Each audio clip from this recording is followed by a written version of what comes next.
Okay, we should be live.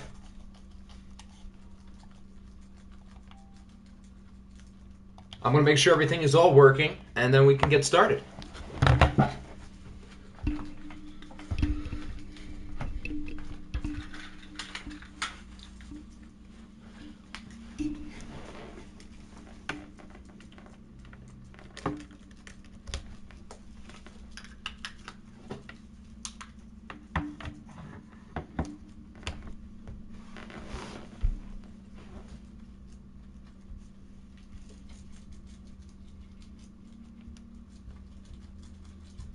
Audio sounds good. I know we've had some audio questions at the beginning of streams recently. Now we got the echo.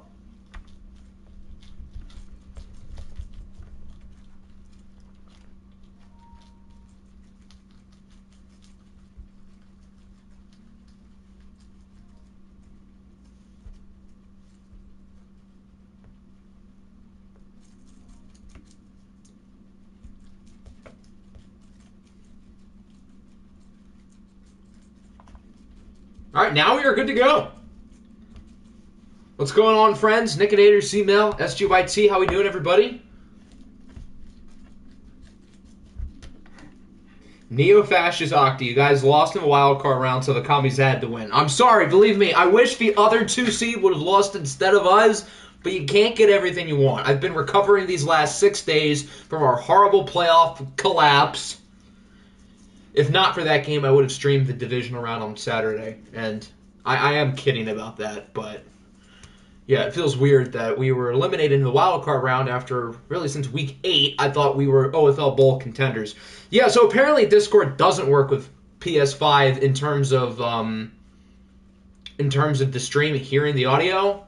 I'm going to try to see if there's a workaround with that, so hopefully I can get it to work, but that's certainly not ideal. But hopefully I can figure out something.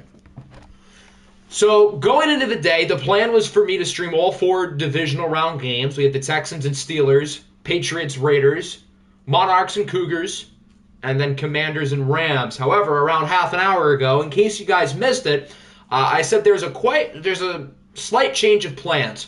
We'll be doing 2 games today and 2 games tomorrow, while still doing the conference championships sometime probably over the weekend, and then the OFL Bowl sometime before next Thursday, because next weekend I'm just trying to watch college basketball and do nothing else. So because of that, I want to have the season done by the latest next Wednesday. So yeah, that's the plan. We're going to do 2 games today. And I said for the people whose teams are still alive, I'll prioritize their games today if they're here, unless they want to go tomorrow, which, I mean, if you want to, then sure. But of the teams who are still alive, type your team name in the chat just so I know who's here.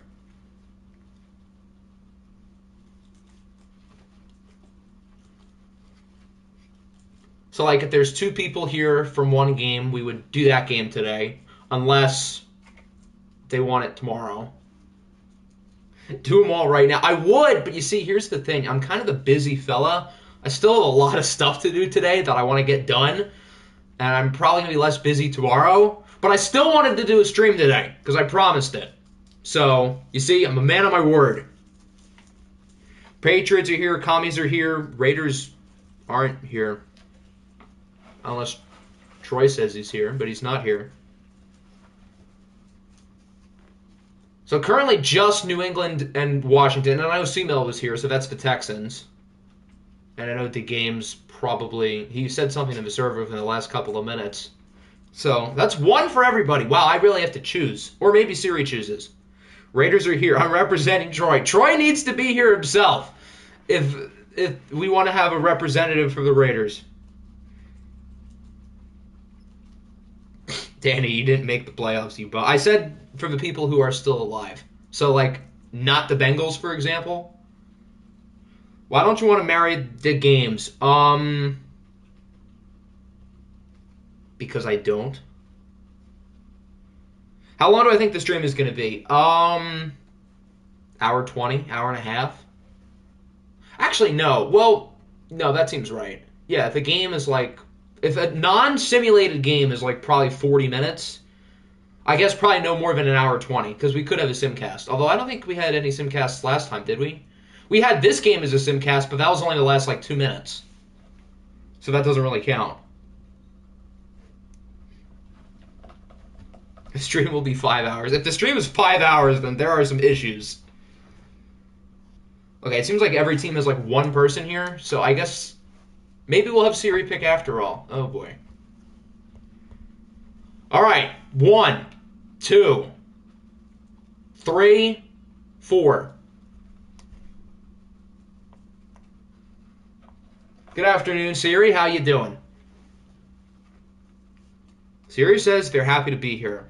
Great. Siri, give me a number between 1 and 4. 2. That's this game. Patriots and Raiders.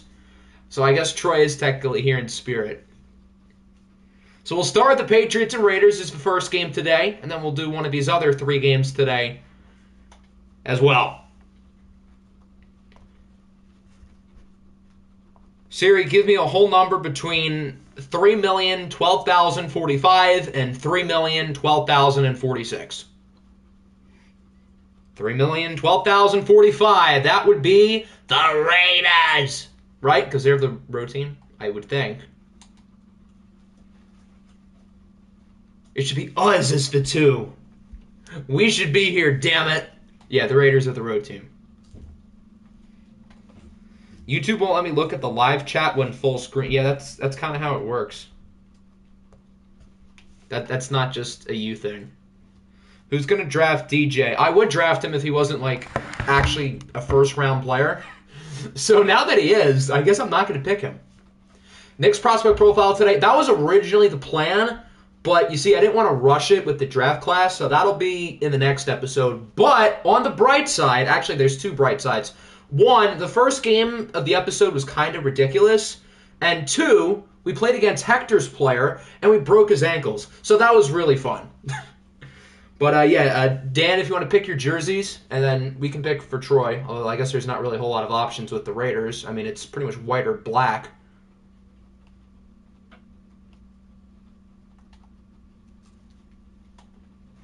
I'd like to congratulate the Chicago Cougars for steamrolling us 72-7. Huh, okay. All red. I don't know. I don't think there's a red helmet in here, but we can get red pants. If they have red pants, I assume they do. Somewhere. Along with basketball, yes, NFL free agency starts next week. That'd be like a good day to stream, I think. Like right when free agency starts, that'd be fun. Although usually the free agency stuff, I don't think they have white pants. Or red pants. Do we just want to do the alternate classic then? But yeah, usually the free agency moves start to come in the morning. So everyone's going to be at school. So I guess that'd be a bad time to stream it. But yeah, alternate classic, do we all agree since they don't have red? Red and white? Boom, let's ride. Broncos country. March Madness live stream. That would be interesting. Imagine if I live streamed when Kansas was playing and we lost. Oh my lord. That would be awful. That would suck. Although we presumably won't lose on the first weekend, assuming all goes well. Which, with March Madness, you never know. I don't want to bite my tongue and say something I'm going to regret. Because last year, the team I had winning the championship was eliminated on the first day of the tournament. So that's just how March Madness rolls.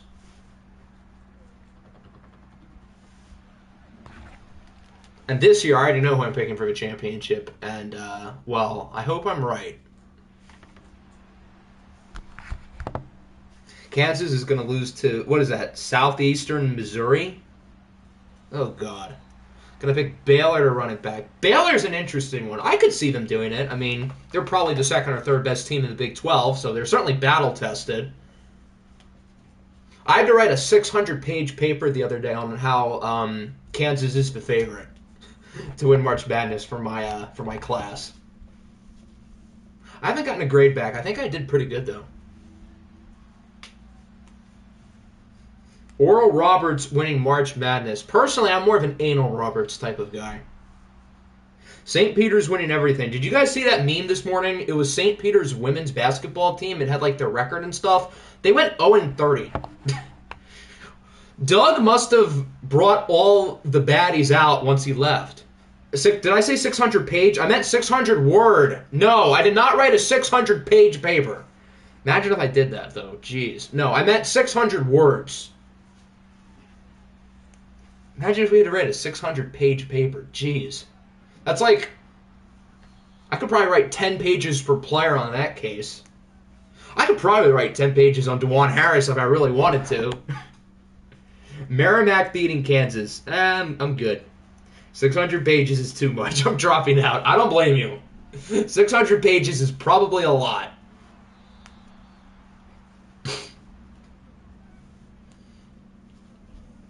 We should institute 1,000 word paper. Well, the word limit was like less than 600. I just have a problem whenever I like write essays. I always go over the word limit. I don't know why. I just do. Like, not intentionally. There's just like too much detail I need to add.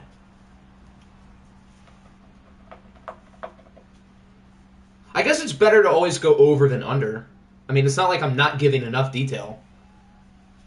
You want another speedster at what position?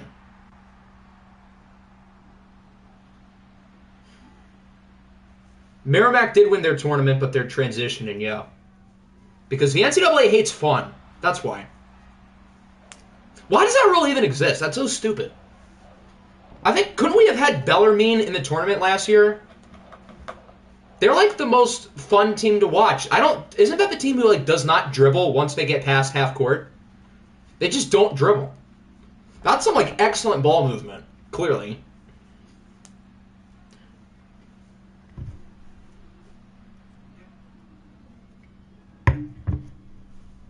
Octi wants me. Whoa, pause.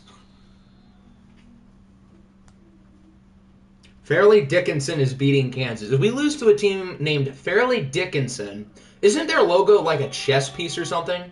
If we lose to them, yikes. Ja isn't going to be charged with any crimes. I mean, he didn't do anything illegal. I'm not condoning what he did, but actually, no, that's a lie. Wouldn't bringing a gun on a plane be illegal unless he didn't do that?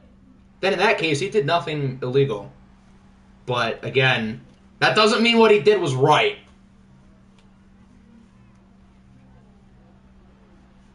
But in that case, I guess he didn't bring it on the plane.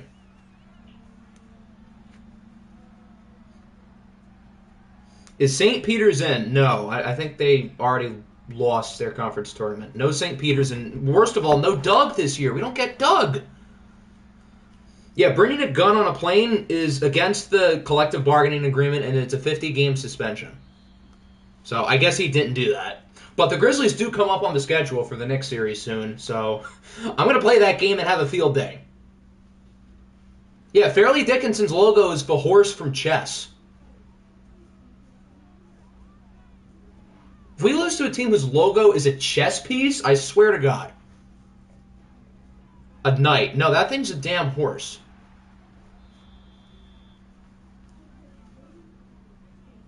Nothing illegal. Homie beat a 17-year-old. Yeah, I guess that is pretty illegal. I meant more so with, like, the gun thing. Like, waving a gun around on video, although wrong, isn't technically illegal.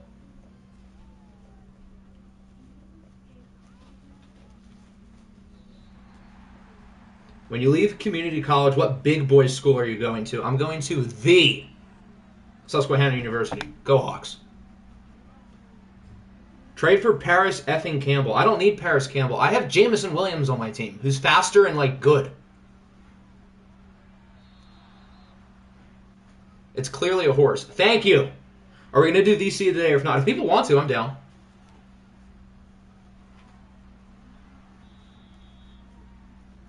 No shot, that gun in the video is real.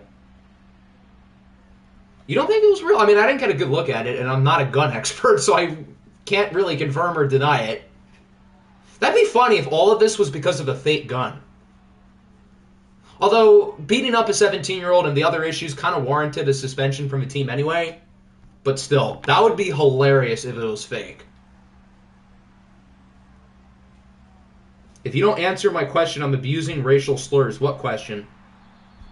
I don't see your question, Mr. Hector.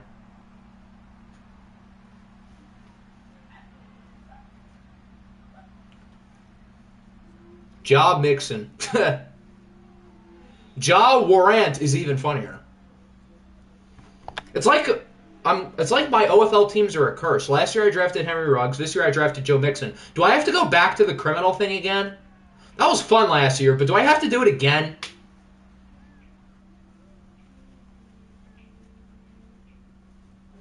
How good is Houston, Baylor, and UCLA? Baylor's... I was going to say Baylor's the worst of that group because the other two are probably going to be 1 seeds. But Baylor also plays good teams every night. So I think Houston's probably my second choice other than us to win the championship, even though they play in a lesser conference. I think they're still really good. And then UCLA is very strong as well, even though the Pac-12 is, well, it's mid, per usual. But UCLA and Arizona are good. UCLA in particular. Octi, never draft Herbert in OFL. I don't use high draft picks on quarterbacks, so it's fine. The only time I've ever drafted a quarterback highly was Lamar Jackson, and I guess that was the only year that I won more than one championship. So maybe I should do it more. I think Houston's going to lose first weekend. It seems like... Oh, fumble! I'll get back to my point in a second. That ball was ripped out. That's a clean fumble. Richie Grant, I think that was, made the play. But yeah, usually at least one seed loses on the first weekend. Last year was Baylor. Arizona lost in the Sweet 16 last year, and so did Gonzaga. The year before, Illinois lost on the first weekend. They were a 1 seed. I had them winning the championship that year with Kofi Cockburn and Junior Ayo Dosunmu when he was at his peak.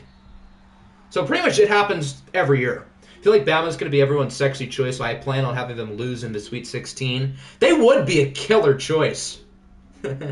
I'm sorry, that was corny.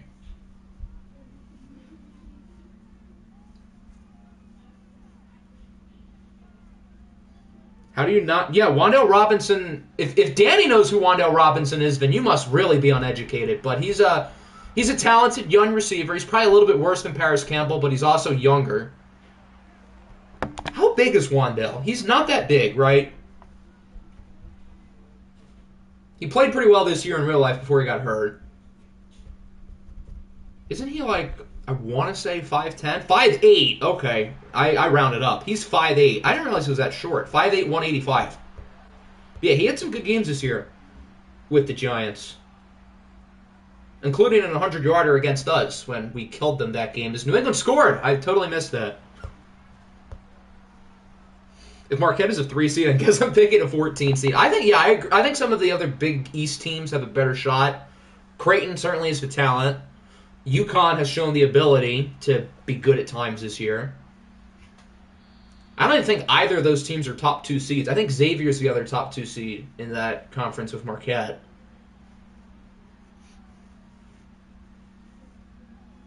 Yeah, they lost to Loyola Chicago, Illinois. That was the end of the Loyola run. People forget that they made the Sweet 16 a couple years after making the Final Four. I'm taking Alabama to the finals. That would really be a killer final.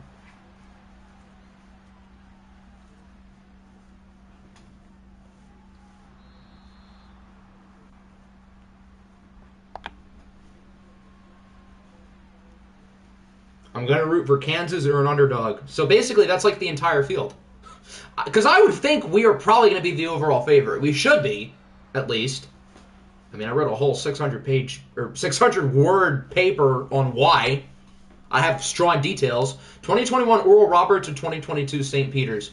I think Oral Roberts is probably like the better team, but St. Peter's had the better run because they went farther and they were more surprising.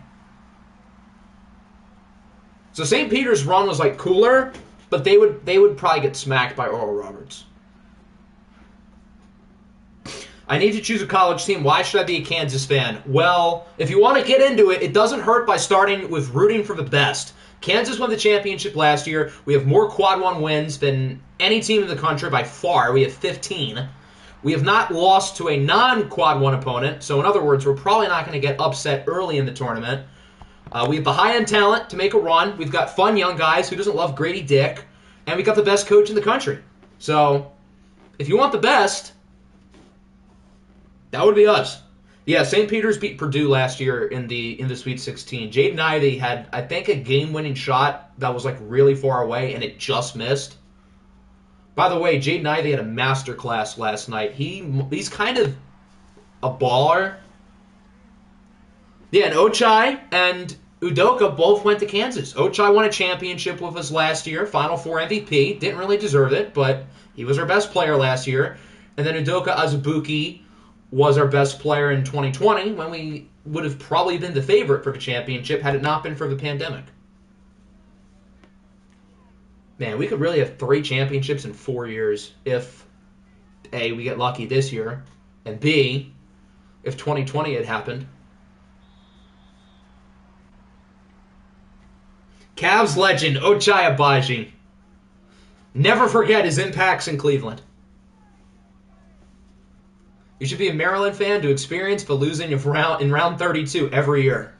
Consistency is key. Help, what should I say on the podcast? Do you want me to give you like a script of what to say? The script is going to be just you meat riding Dwan Harris for a good minute. Because otherwise I'll do it.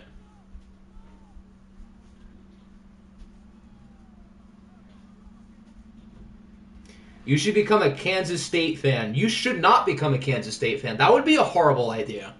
You do not want to do that to yourself, okay? You don't. Trust me. Leak the off-season script. What script? The script that the Lions are going to add Jalen Ramsey, Anthony Richardson, and Bijan Robinson? Because I like that script. Ooh, what a play for the Raiders. Down the field, and they tie it at 7. Why does Michael Carter wear 19? They beat Kansas. Yeah, but Kansas also beat Kansas State this year. Google like the all-time record over the last 10 years between Kansas and Kansas State, and the results might shock you.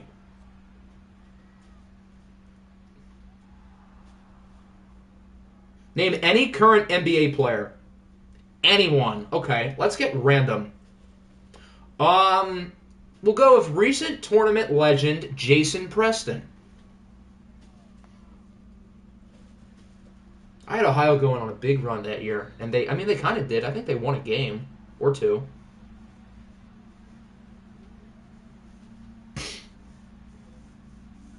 San Diego State is better than Kansas State. You, my friend, know ball. The script is where Matt Corral is traded to the Lions and Caleb Williams. Caleb Williams isn't even in... Oh, you mean the real... I thought you meant the real-life offseason. This offseason, yeah, I don't think that's going to happen. No, South Dakota State... Oh, even better. Even better. Go Jackrabbits. You were supposed to name someone goodish, so saying Paulo better means something. But if I say Jaden Ivey, then it wouldn't be true. I'm mostly kidding. Mostly. He got robbed for Rookie of the Month. Just saying. Survivor-wise, how did y'all not know I'm a Maryland fan? That blew my mind. That, like, not a lot of people knew that. I thought that was common knowledge. Paulo owns Jaden Ivey. You mean the guy who has made 1 3-pointer in the last month? Paulo should still be the Rookie of the Year. But I think, for one thing, it's closer than people think. Mainly because people don't realize how good Jaden Ivey's been recently. He's been awesome. He's definitely past Benedict Mathurin by now. No way Mathurin should finish higher than Jaden Ivey in Rookie of the Year. That'd be wild. Ivey isn't worth the sweat off of Paulo's sack. The meat riding is crazy. Virginia Tech is going to win the chip in a sport that no one cares about, women's college basketball. Who's everyone's pick for the women's March Madness this year? We'll go with UConn. Aren't they always good? Go Huskies. Mathurin is a made 3, though. Jaden Ivey does, too. I said Jaden Ivey is better than Mathurin. Jaden Ivey can shoot the ball. That was Paulo who has made 1 3 in the last month. UConn. Glad we're on the same page.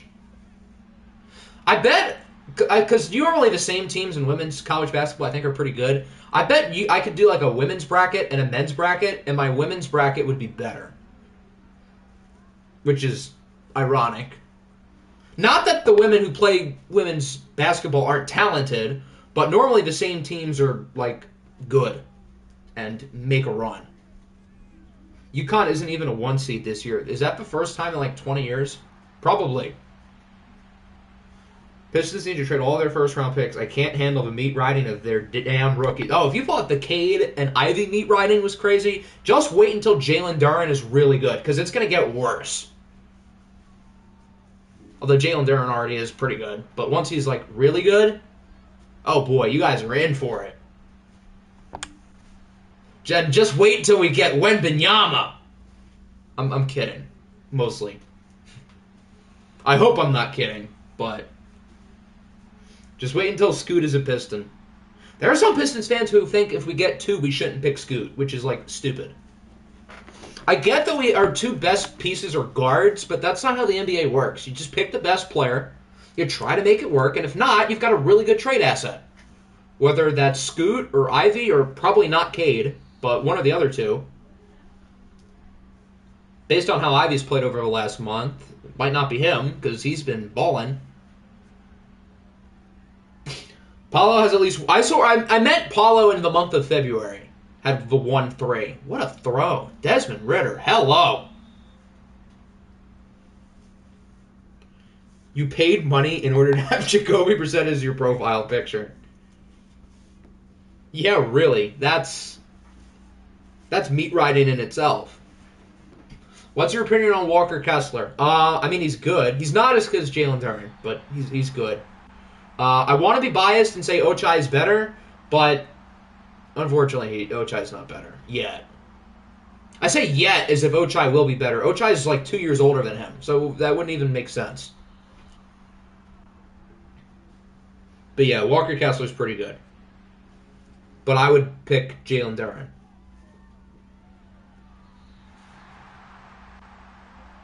4th and inches at the 5, and they are kicking. I don't know about that. You can tie the game with a touchdown.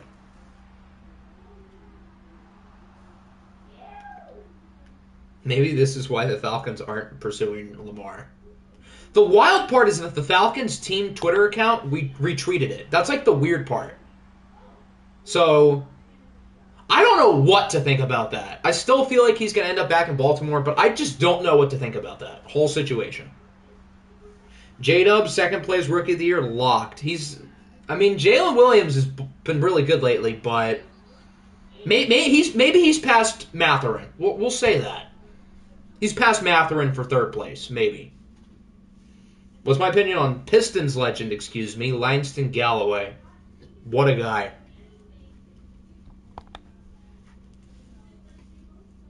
The owners are colluding.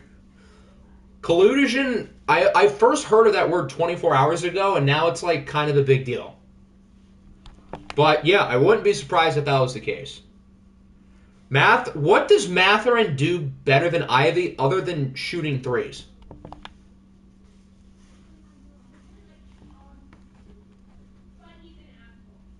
I saw a thing that predicted both Jordan Boyer and Jesse Bates to the Falcons, and I'm sitting here like, wow, they want to go to the Falcons.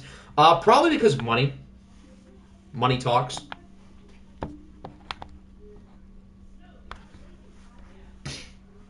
Can't wait for the day Octi finally realizes Cade is not better than Mobley. Evan Mobley's awesome. When have I ever talked down on Evan Mobley? I always said he should have been the 2nd pick. He's always been the 2nd best player in that class. He's awesome. He's always been better than Jalen Green. He's always been better than Scotty Barnes. Although both of those 2 players are very talented as well. But I'm picking Cade 11 times out of 10. And twice on Sundays. And hello, Damian Harris. Or Travis Etienne. Why did I think they had Damian Harris? Damian Harris is on the Dreadnoughts. I am Evan Mobley. Well, congratulations on being worse than Cade Cunningham. Playing in the NBA. Benny is not better at playing in the NBA. He's good. He's close. But at this point, I'm picking Jaden Ivey. Over the first 2 months, or even 3 months, Matherin was better than him. But I think over the last month or 2, Ivey has passed him. Paulo's better than Mobley on offense. Rookie Paulo is better than Mobley. Probably. I'd say that a little bit more convincingly a month or two ago, but I'd probably still pick Rookie Paulo. I'd pick Rookie Paulo over Cade. At least as of a month ago. What does Cade do better than Mobley other than shoot 40% from the field for 20 points a game? He's a better passer. He's a better facilitator. He's a better shot creator. And keep in mind, he's playing with 4 door dashers. He's obviously not the defensive player that Evan Mobley is, but I think he provides more value to his team, a lot more value on offense. Cam Thomas is better than everyone. I think you have to be able to defend a little bit, like Mikal Bridges, who has been ridiculous since being traded. Ivy is not a good facilitator. Ivy's had 25 assists in his last 2 games. I get that's a small sample size. He's not an elite passer, but he's gotten a lot better at it. He's not the passer that Cade is, but he's not a bad passer. He's not a bad facilitator.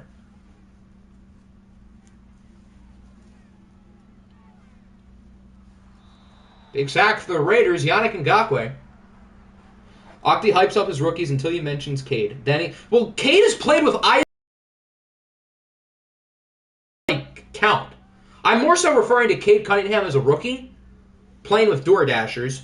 This year, he played for 10 games and had 26 and 6 on one leg, while playing with Jaden Ivey and Jalen Duren when the two of them were at their worst.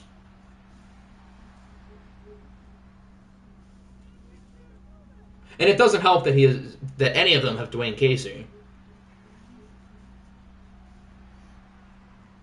YouTube was so disgusted with me, my audio cut out. Wait, what the hell just happened? How did New England score? Did they fumble the ball? All I see is Traquan Smith walking in the end zone. There had to have been a fumble. Wow.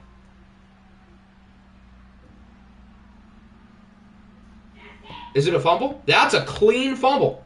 There's no way he has a 1-to-1 turnover-interception ratio. Let's find this out. He's averaging at least, I think, 4.5 to 5 assists per game. And since the All-Star break, that number is probably higher. Let's see. 4.9 assists per game, 2.9 turnovers per game. So that's around 2-to-1. A little bit less. That is a lot of turnovers. But if we look at his monthly splits, post-All-Star, in those 6 games, 3.5 turnovers. That is a lot. But he also has 7.2 assists. So yes, the turnovers are high. But the passing numbers, in terms of assists, are also very high. And again, he's playing with mostly door dashers. Now I'll go look at J-Dub. Okay, well, J-Dub's also not the primary facilitator. He is a good passer, considering he's a complementary playmaker. 3.1 assists. Okay. Let's see. Where is turnovers? Let's see. It's probably not going to be that high. 1.5. So his is a little bit over 2. Ivy's is a little bit under 2. But Ivy also has more of a bigger role as a passer, and he plays with a worse supporting cast. So therefore, I'm picking Jaden Ivey as a passer. I'm picking Desmond Ridder over both of them. He's had some good throws. And right as I say that, he throws it into an area where there's 3 Patriots and none of his receivers. I take that back. I'm picking both Ivy and Jalen Williams as better passers after that horrible throw. I am not gassing him up again, clearly. That might be the worst throw I've ever seen. There was not a receiver within 20 yards of that ball. And shout out to Stephon Gilmore making another play in a watch game.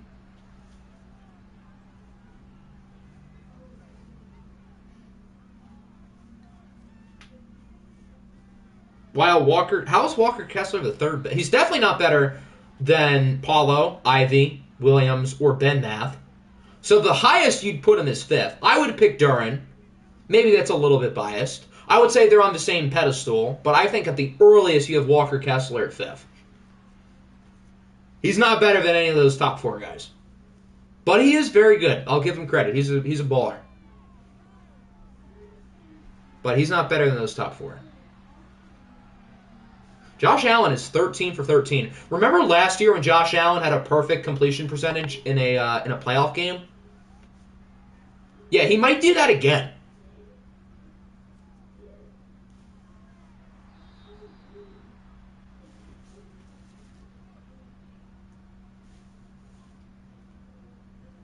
No one better than Jalen Williams, but bias is crazy. I guess, to be fair, I might be being biased with Jalen Duren over Kessler, but I think the rest of what I said is true.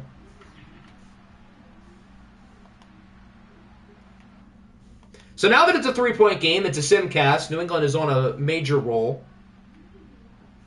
How much Walker Kessler have I watched? Enough to know that he's not one of the 4 best rookies in the class. How did they get the ball back? Okay, we can go faster. This game is over.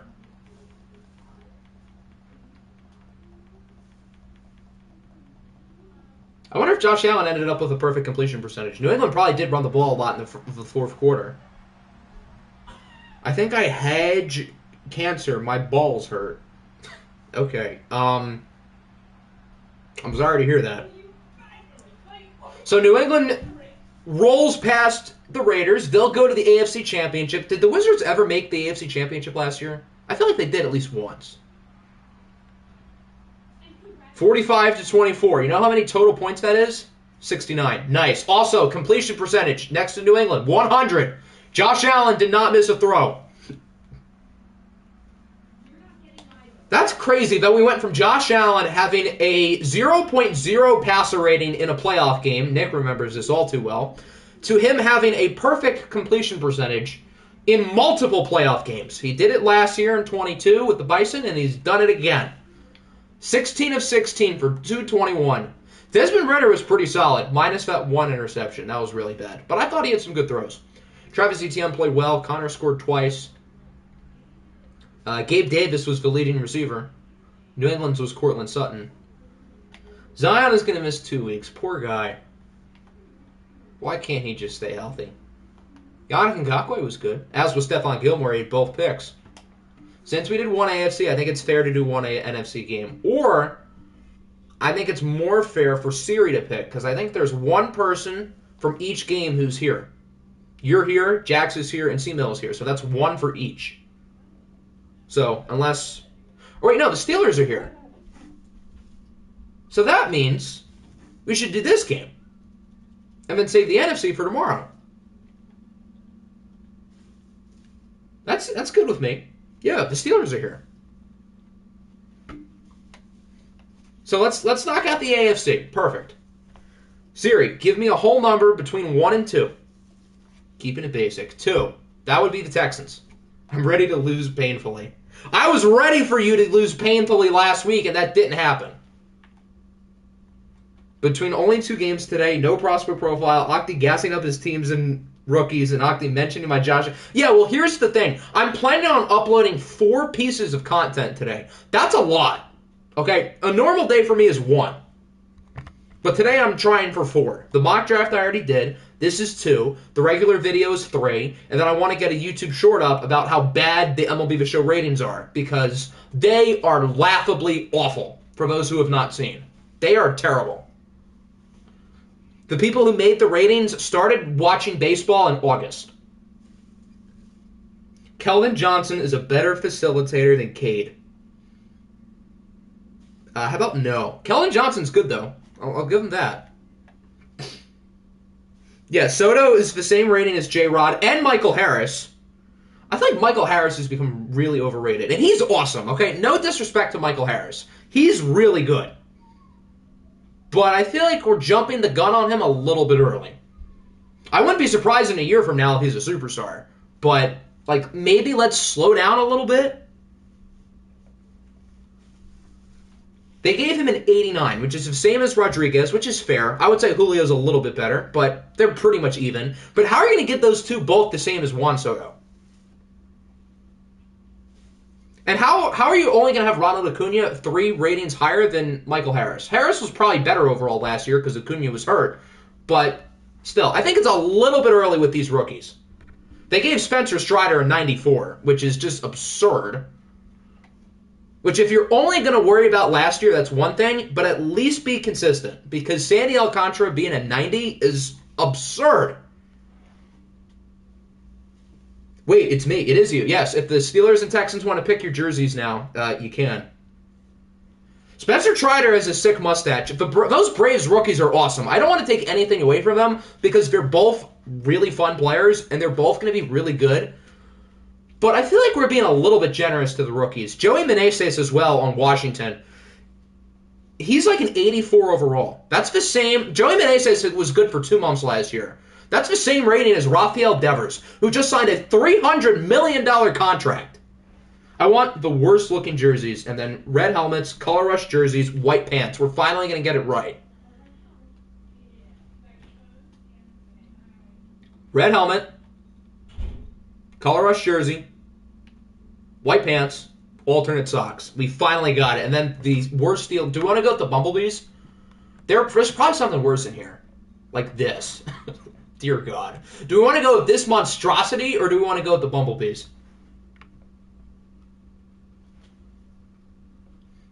Yeah, how is Grayson Rodriguez an 80? He's never played a major league game. And then Elijah Green on Washington. Oh my God. We have to wear these. These are like soccer jerseys. This is hideous. This is disgusting. I think we have to do this. Or do we just want to not, like, want to puke our eyes out? The point I was trying to make with Elijah Green, he was the Nationals' first-round pick last year. Really good prospect, by the way. But he's the 4th highest-rated player in the entire organization. How does that make sense? A guy who's not gotten past rookie ball is better than everybody minus 3 players. I don't get that at all. Why do MLB players always get a bag? Because that's sports. Welcome to sports. I want those. I assume you meant the soccer jerseys. Where's the soccer jersey? Where'd they go?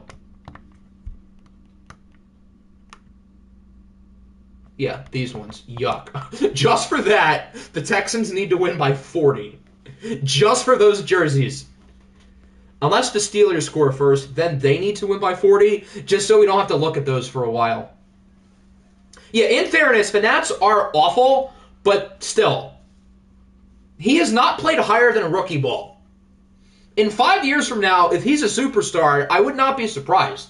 Because he's a really, really good prospect. But how can you have him better than everybody on the team minus 3 players? And one of the 3 players he's worse than is Steven Strasburg, who doesn't even play. He doesn't count. So that's 2 players on the current roster who are better than a prospect who graduated high school 8 months ago and has not gotten past rookie ball. Let's just simcast. Let's just forget about this. Oh, God, they're even worse in game. I am pleased to see Sean Tucker in a playoff game, as am I. Is Sean Tucker testing for his pro day? I hope he does, because he didn't for the combine. I want to see what he runs. I think he would run a good time. Forget about it and then do Monarchs. Octi hates... Yeah, my favorite team in real life is in the NFC, but yeah, I hate them. Sure.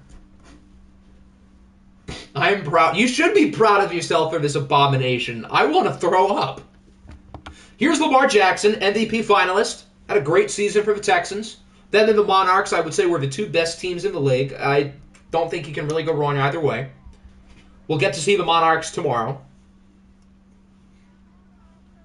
The all-black helmets aren't that bad, but, like, the jerseys suck and the pants suck. We all need to play. We all need to play for someone to have a master class. I don't care who. Actually, no, I do care, because if the Steelers win, he's going to pick these jerseys again. And we don't want that, so maybe we should root for the Texans. Here's Sean Tucker, Superstar X Factor. Pleased to see him get a first down.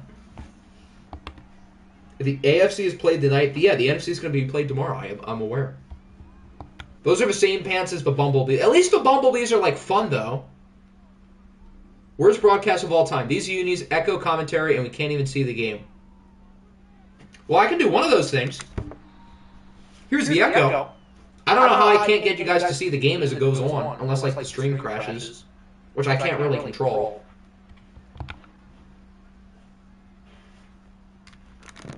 Okay, enough of the echo. What rating is Julio? Julio's an 89, which is the same as the NL Rookie of the Year, Michael Harris, and the same as Juan Soto, who's probably one of the 5 best overall hitters in baseball. You can make the argument that both of those rookies were better than Juan Soto last year. That's, like, fair. But, again, it really feels like these ratings were made by somebody who only started watching baseball for the first time in August and September. Yeah, and Tatis wasn't even there.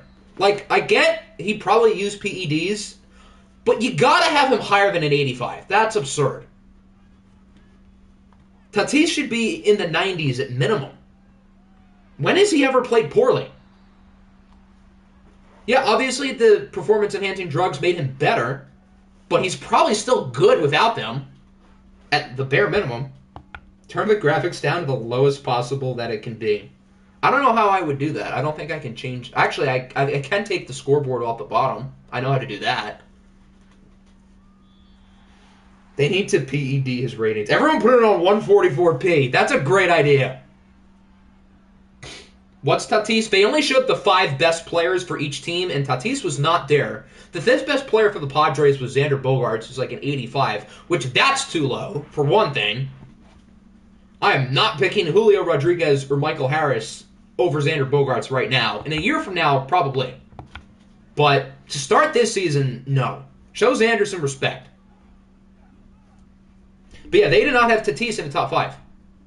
So that means he's at best an 85. Which is 1 rating point higher than Joey Meneses, who got called up in August and had 2 good months. Why is Xander an 85 when he was the best player on the Red Sox? Well, if you put him on the Red Sox, he would be the best player. Because Rafael Devers is an 84. Which is absurd. Do I think Anthony Richardson is overhyped? No, I don't. I understand why people don't like him, but I'm a believer. I see the vision. I see the upside. Which is why I really want him on my team. Grayson Rodriguez has never played a game in majors. Awesome prospect. He's probably going to be a stud. But I think it's a little early to give him an 80.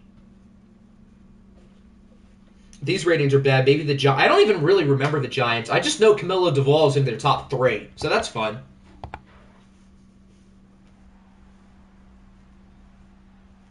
I like him too, and I have no hope that he's going to be on our team. Because he's going to go at 6. Can we force a loss to the Steelers? Steelers don't look that bad so far. I'll give them that. The jerseys do look bad. But, like, the team itself. We should do the Red Sox so we can deal with 84. Yeah, but Rafael Devers would still probably get better. I assume he's going to have A potential. If not, that's hilariously stupid. But I assume he would still be good. Making all that money. It's just that, like, the principle of him being the same rating as Joey Meneses is hilarious. Ronald Acuna is in 92, which is fair. I think if you're going to have Acuna that high, which he should be, you should have Tatis that high as well. But I don't have a problem with Acuna being a 92. I think that's a good number for him. Now that I think about it, Devers is always almost a mid-80s, just gets a good year or two. He should be in the bare minimum like an 88, 89. Yes, Spencer Strider's a 94. That might be the worst one. Again, Spencer Strider is great. Sick mustache, sick player. He never has been better than Sandy Alcantara. Never. I don't know how one could have Strider higher than Sandy. That's just crazy to me. And it's not even like Sandy was a one-year wonder. He's been an all-star level player for 4 years. And last year was the best pitcher in the league. So how are you going to have him at a 90, but you have this rookie who was really good for 3 or 4 months, better than him? Strider had 4 good months. Sandy had 4 good years. There's a difference. What is the Steelers' playbook? I don't know. We could probably find it. Let's see if he's ever changed his playbook. If not, then it would just be the Steelers' base playbook. But let's see if I can find it.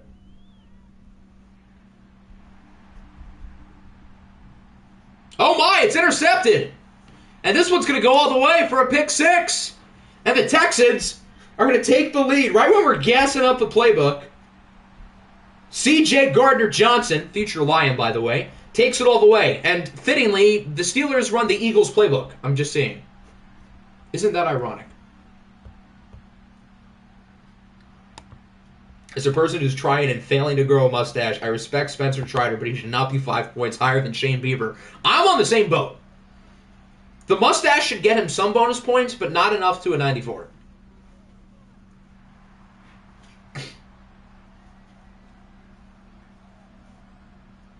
If I put it on light mode forever, please do my game tonight. That's honestly a tempting offer, but no. Corbin Burns is 5 points higher than Wheeler, 4 above Nola. I don't have a problem with Corbin Burns being higher than those guys, but yeah, maybe they should be a little bit closer, especially Wheeler. Although Noah's really good too, so I don't think that's that bad compared to some of the other stuff. But yeah, I would have those guys all a little bit closer. Joe Burrow's on the trade block. Good. Get him out.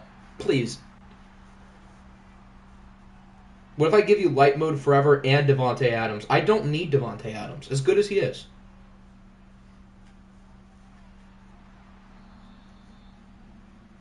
I have J-Mo, T. Higgins, and Rashad Bateman. I'm good.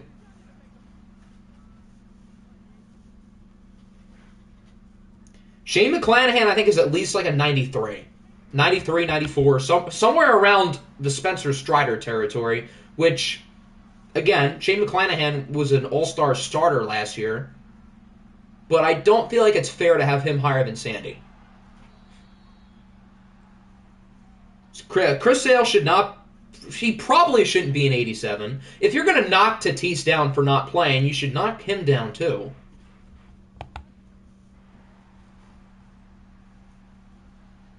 I have Danny Gray, LaVisca, and Quez Watkins. Well, at least you have some speed. Those guys are fast. I don't know if I'd say good, but they're... Oh, fumble! And that goes out of bounds. Steelers are going to keep the ball. Shane did finish pretty high in Cy Young voting, so it's not like a 93 is that unreasonable. But I don't think he should be higher than Sandy.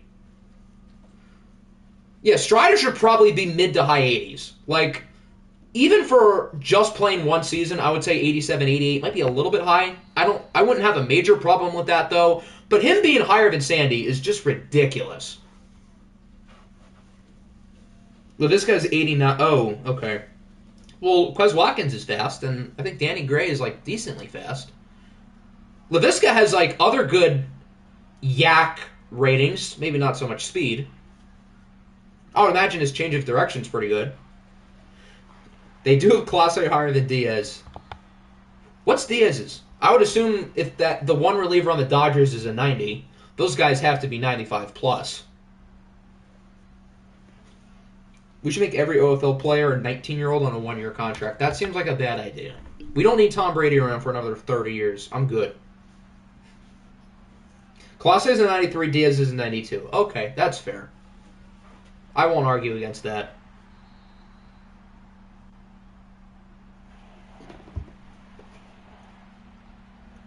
And I've been very critical of Javier Baez, but I don't see how he can have a 75 for one... I guess he's been pretty mediocre for a few years.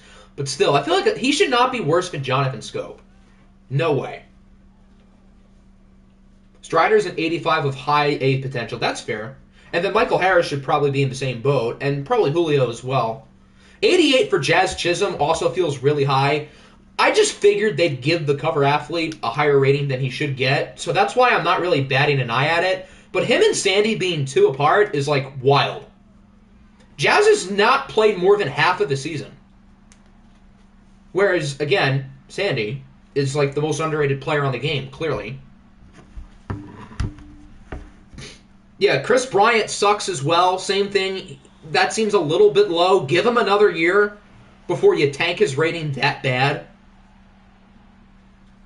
What? How good is Marcus Semien? Marcus Semien was also kind of disappointing, at least early last year. Although I guess all these ratings only matter for the last 2 months of the year, and Semien did play pretty well. So I guess it would make sense if he wasn't that bad. Nice touchdown, Drake London. And the Steelers tied the game.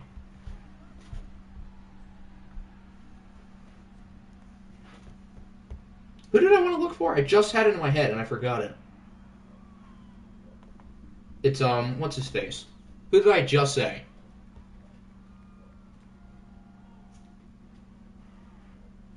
Jazz is the most random color athlete they could have picked. Jazz is, like, fun, though. So, like, I get it. I think they should have picked Julio, and then Miggy is the legend, but I get it. Jazz is a fun player. I enjoy watching him.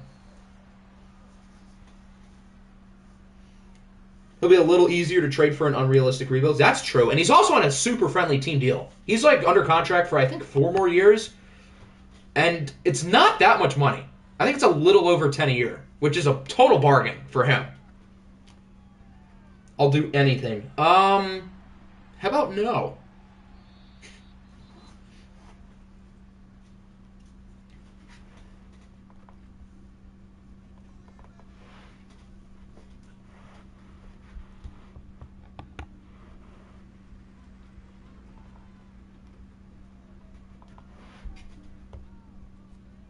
Semien is an 87. Okay. I mean, that's fair in itself, but if you're going to knock Baez and Bryant, you should knock Semien a little bit. He's definitely better than both of those players by a decent margin, but still. The Reds suck. 25th seems fair. They're not very good.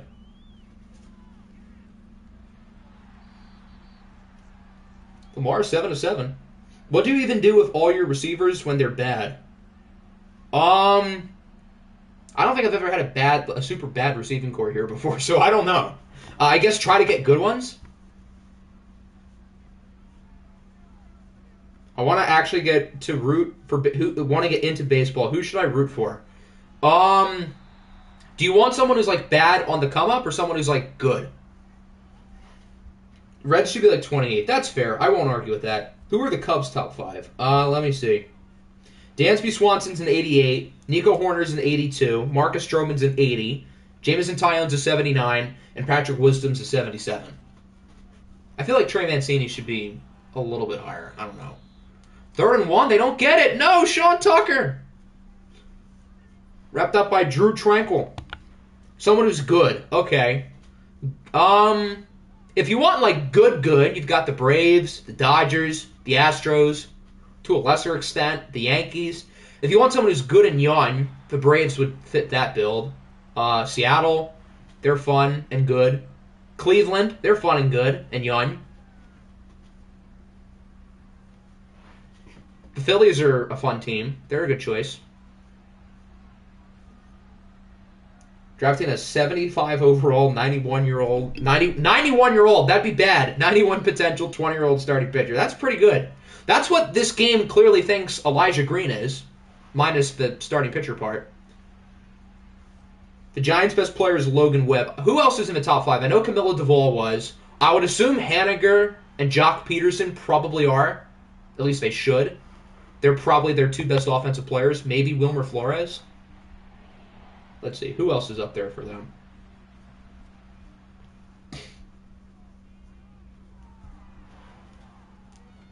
Nice run for Joe. Okay, the Giants have Logan Webb, Mitch Haniger, Camilo Duvall, Alex Wood, and Brandon Crawford. Wow, Jock Peterson's being kind of disrespected here. I think he should be a little higher. Haniger's better, but still. Where is Aiden Turkey projected to go? I don't make the draft classes here, so I don't know. You would have to ask Nick. He would know. Tyler Algier and Benny Snell have 100 rushing yards. Eek. That's not good. I don't think those guys were that good against us. And Joe Burrow with that run. Why is MLB The Show handing out 380s left and right? It's not even like that the rating scale is generous. It's just that it's like inconsistent. And bad. But yeah, I'm going to need to pick the worst like few. And I want to go over them in like a YouTube short because they're so bad. Look, he missed Jock. He was fun on Atlanta. Jock is fun. He should be higher than a 77.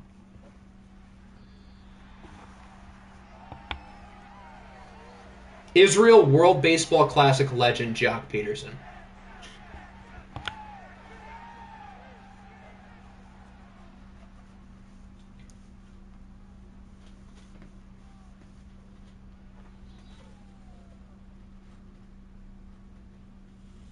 Jamal Crawford. Yeah, totally.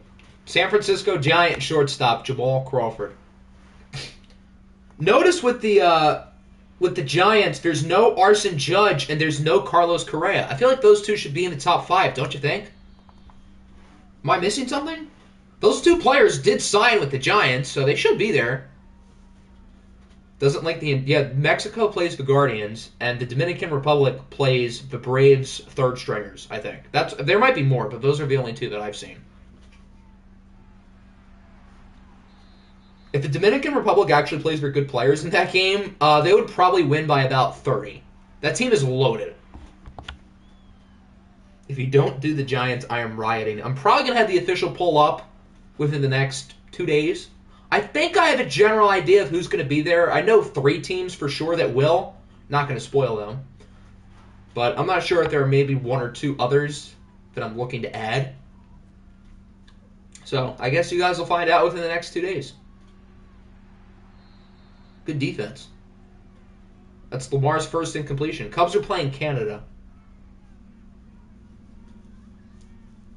The Nats are worse than the A's. That's like kind of crazy.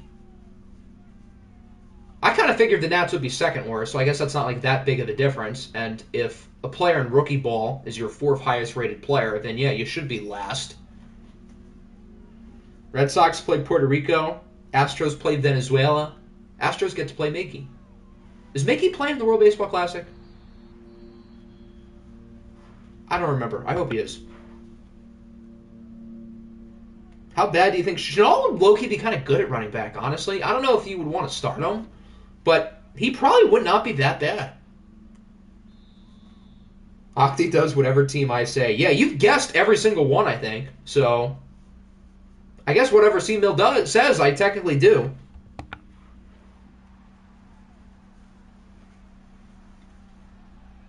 TR beat the Braves 9-0. That's it?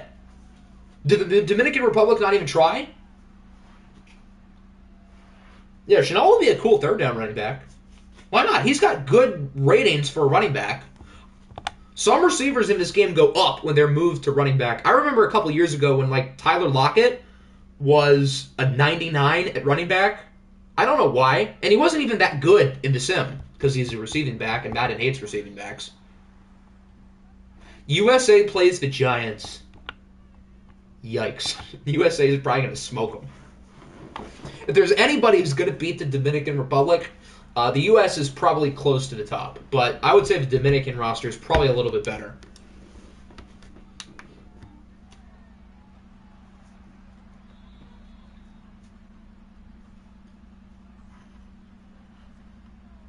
Mets play Nicaragua. Israel and Jock Peterson play the Marlins.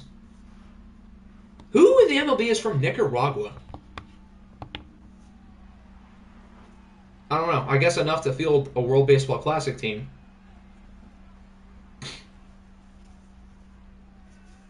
$20 seconds left. The Steelers have no timeouts. I don't think they're going to have enough time for another play unless they spike quickly and kick, which they will not. And that'll wrap up the first half. 7-7. The Steelers are making it tough on Houston. We've seen 7-seed Cinderellas before, and the Steelers look like they might be doing it again. If Pittsburgh wins, they'll travel to New England for the AFC Championship, and if the Texans win, then they will host New England for the Conference Championship. Yeah, Jock Peterson plays for Israel. I don't know anyone else on that Israel team, but Jock Peterson does.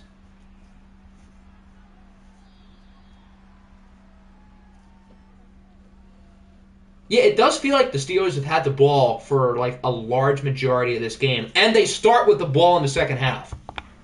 So they really are winning the time of possession battle. They have 261 yards compared to 75 for the Texans. Goodness. Yet the game is still tied. So on one hand, it's like the Steelers have been better today. But on the other hand, the Texans are the better team. And if they like figure it out, they should win. So it's kind of the double-edged sword. You can look at it either way. J.C. Ramirez versus Max Scherzer. That is an all-time pitching matchup. J.C. Ramirez is the best pitcher in that game whose eyes are the same color. I actually don't know if his eyes are the same color. I'm just assuming that he's, like, not Max Scherzer. Joe Burrow fumbles it. Rashawn Gary again. The Steelers do pick it up. I love how their offensive lineman did, like, a big slide after he picked up the ball. He slid on his tummy. That'll force a punt. Texans defense with a big stop.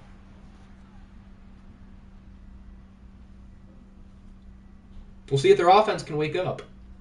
I need Joe Burrow to be publicly executed. And the game's picks how he's executed. I'm in the MLB and from Nicaragua. Congratulations, Kevin. Just for that, I hope Nicaragua wins the whole thing. Nicaragua has Reds legend Chesler Cuthbert. I don't think I've seen that name in years. Huh. Wasn't he on the Royals? Or am I wrong? I might be wrong about that. I feel like he was on Kansas City, though. Jets second round pick for Joe Burrow. You're not satisfied with Massage Man? That's honestly a good nickname for him, Massage Man. That goes hard, I won't lie. Who in the fresh hell is Chesler Cuthbert? Oh, fumble! Did the Texans pick that up? How did they get that? The Steelers had two guys right in front of the ball.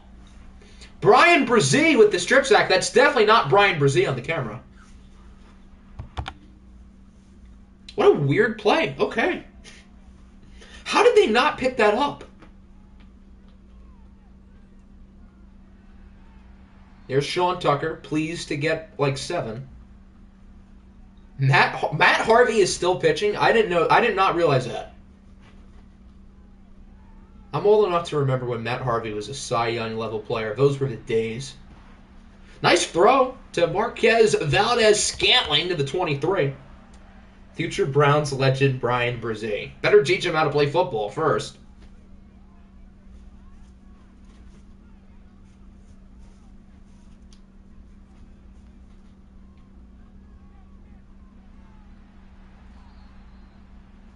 MVS is nice in watch games. I feel like he's scored in every one, except for this one. But he just had the big play there. There's Amari Cooper.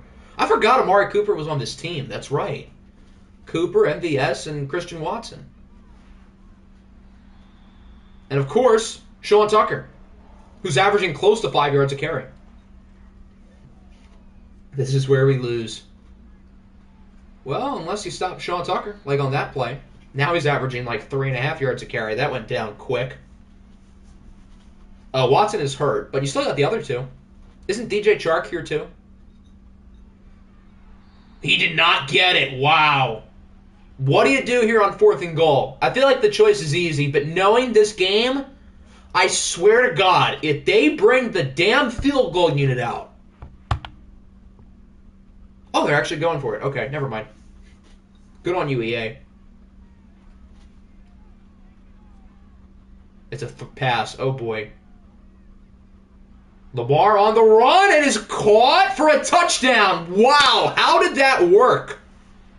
Trey McBride. That should not have worked. Lamar was under a lot of pressure. He just kind of sent it where 2 defenders were. And McBride was running the opposite way, but they still got it. Whole team on the block. I mean, your defense has been pretty good, minus this possession. I don't know how that worked. But the Texans are now ahead, 14-7. Elite level Greg Roman play calling. Well, it worked. It was not pretty. It was unorthodox, but it worked. Deshaun happy ending Watson is pretty good. Can't go wrong with the good old happy ending, too.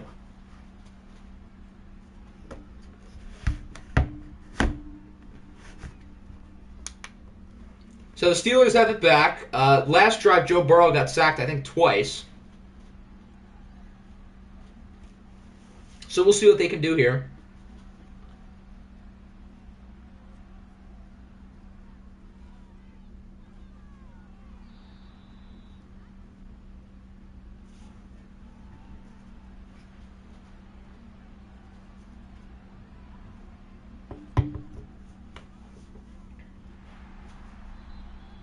Yeah, let's run a read option with him. That seems like a great idea. Although he's averaging 11 yards a carry, but still, that's pretty stupid. Draymond Jones brings him down. He's going to get paid a lot of money in real life, Draymond Jones. 3rd and 7. And they got it. Yeah, Rashawn Gary's pretty good. I almost drafted him, and based off of this game, I almost wish I did. Chase Young's good, but like this is a Rashawn Gary masterclass. Why did the Packers have to pick him in real life again? Why couldn't we have just picked him that year?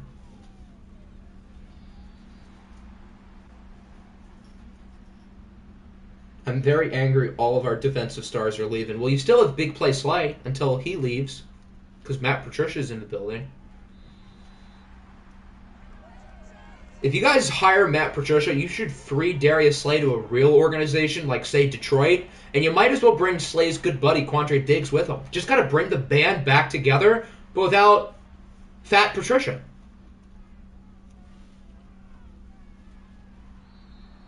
Third and 10, good throw. That'll keep the drive going. Gary is facing notable quarterback hater Lyle Collins. I mean, he's not that bad in this game, is he? Houston challenges. Oh. I thought he was in, but let's see. 1, 2. He's good. Oh, did he held the ball? They're saying not if he had his feet in, but if he had possession. Oh. I think he did, but that was close. His arm might have hit the ground and the ball kind of bobbled a little bit. And the play stands. I think that's the right call. I don't think there's enough to overturn that. I think he caught it. Rappaport says Lamar got offered a deal from the Ravens that'll make him far more than 40 a year. What does far more mean? Like 50? Or like 46? Lyle's like an 84. Yeah, that's pretty good. Rashawn Gary is just better.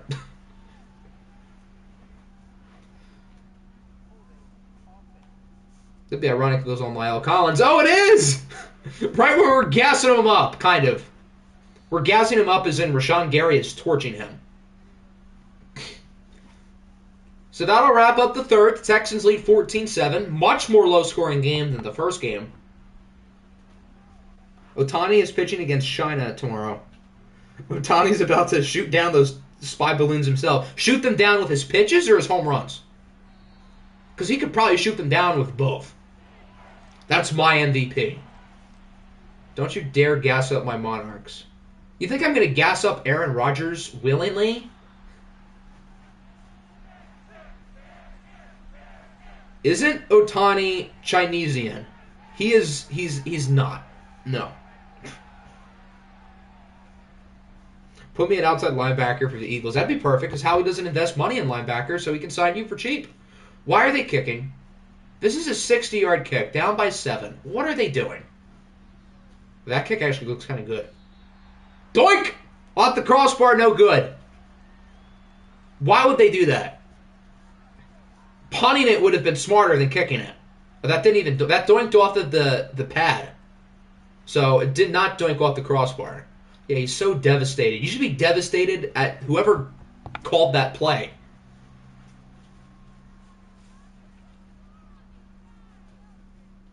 Yu Darvish learning some Ohtani pitches is scary. Yu Darvish's career trajectory is so weird. I love how he's in his prime and he's like 37. What a guy.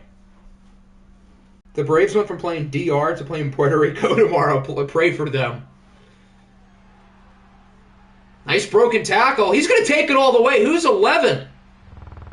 That is Marquez Valdes-Scantling. There's his weekly watched game touchdown. It was bound to happen. Here it is. Marquez Valdes-Scantling is just different. There were 4 guys who should have tackled him there, and he did not get tackled by any of them.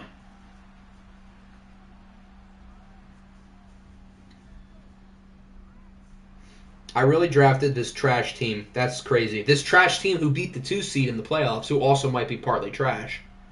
I remember Darvish as a Ranger. Was he anywhere else other than the Rangers and then the Cubs and then San Diego?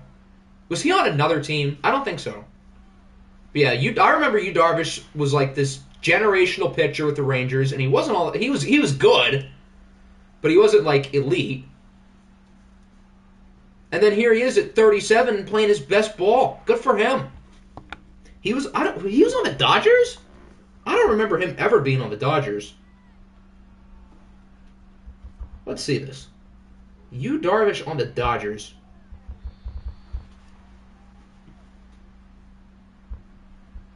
Yeah, he's 36. Okay, so I rounded up. He was on the Dodgers in 2017. The more you know. I don't remember that at all.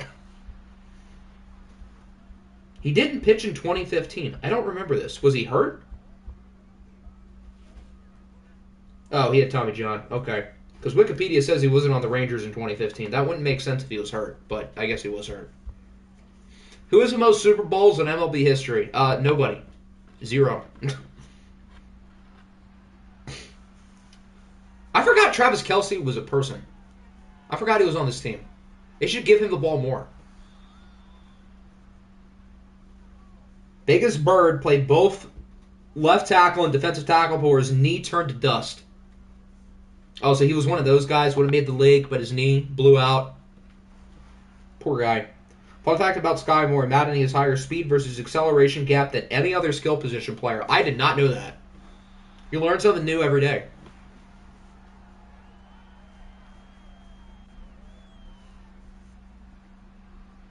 You'd think the Eagles' playbook would target him, a playbook who historically has, or at least over the last 10 years, has relied on the tight end.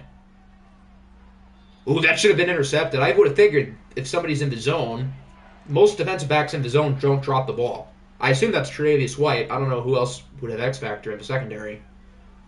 There's Travis Kelce again, makes another catch. 87 speed and 95 excel. Interesting.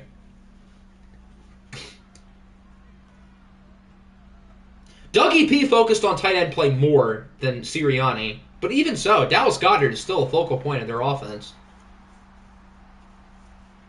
But Dougie P did more, that's definitely true. And prime Zach Ertz was really good. And current Zach Ertz isn't too bad either.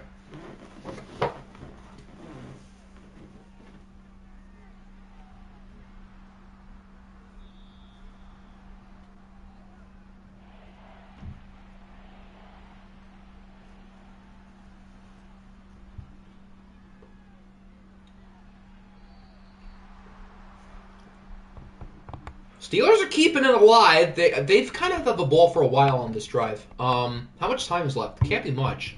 4:26. Okay. Trey McBride would be the best tight end out of the 2022 class. That doesn't really say that much, to be fair. But maybe he had a touchdown in this game. I'm back. How's it going? We're going good. The Texans are probably going to win, but it's not over. That being said, it's Jelani Woods. I hope Woods is good. He's got all the physical tools to be really fun. And that's probably your game. It's picked off by Tre'Davious White. And I think we're going to have our second pick six of the ball game. And Houston is going to the AFC Championship as he showboats into the end zone for a touchdown.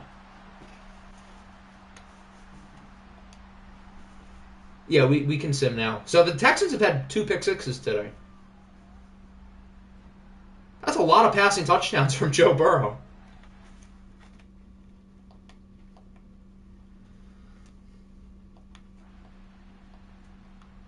Good run, though, for the Steelers. I think you got to give them a lot of credit. They made it to the divisional round. They upset the Bengals, but Houston's another beast.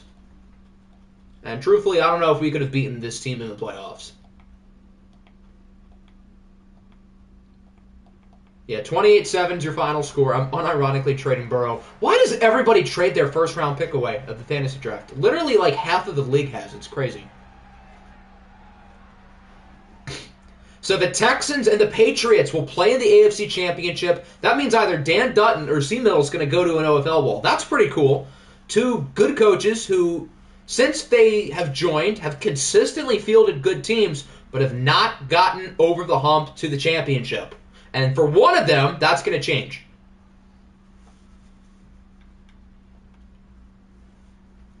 Joe Burrow was kind of mediocre. He threw 3 touchdowns today. 2 of them to the wrong team. But he threw 3 touchdowns.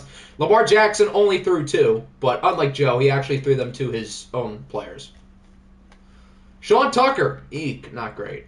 Joe Burrow was the only good runner today. But he did fumble twice. Joe Burrow had 2 fumbles and 3 picks. That's not very good. Sky Moore, 10 for 133. That's pretty good. Marcus Valdez-Scantling had a few big plays. Lyle Collins allowed 4 sacks. Rashawn, who had 16 tackles? Devin White. Okay, that makes sense. 3.5 sacks for Rashawn Gary. He's really good. 2 interceptions for Tre'Davious White, one of which is a pick 6. And then Chauncey Gardner-Johnson also had a pick 6.